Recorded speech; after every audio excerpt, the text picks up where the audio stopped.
for December 31st. On this day in Disney history.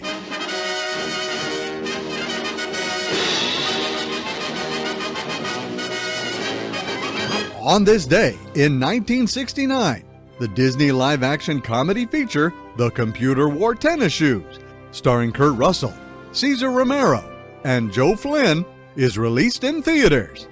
Dexter Riley, played by Kurt Russell, is a science student and accidentally acquires all of the knowledge stored up in a used computer recently obtained from Medfield College when he tries to replace a fuse.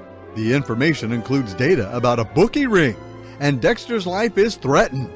But in the end, he saves the day by capturing the crooks and winning a cash contest on television for Medfield. The Computer Wore Tennis Shoes is available now on Disney+.